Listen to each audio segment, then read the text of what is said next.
In the next segment, provisioning the SDC using the OpenPath app is reviewed. Upon boot up, the status LED will be solid cyan. In the app, locate the org to match the provisioning hardware, either on the list or using search, then tap on the org name.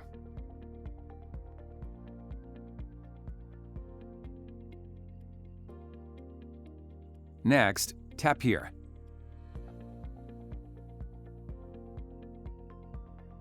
Wait until the status LED is solid blue, then press the admin button on the SDC.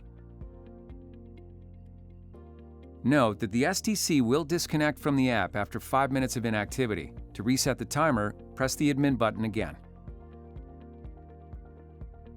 When the status LED blinks purple on the SDC, tap here.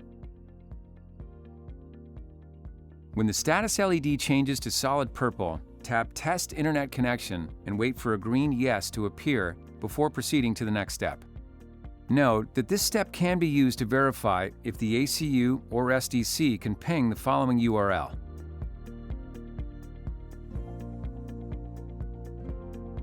If this step fails, refer to the provisioning steps before continuing. If the internet connection test is successful, tap here. Next, tap on the ACU name to provision to. Note that this is the name of the SDC that was created in the Alta system. Then, tap Yes to proceed. The status LED will blink yellow. The app will send notifications when the SDC provision state changes, from unprovisioned to provisioning in progress to provisioning complete.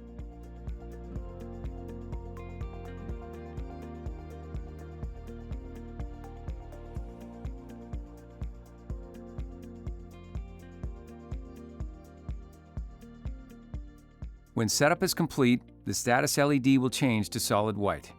Consult the specific training available to learn more about these topics.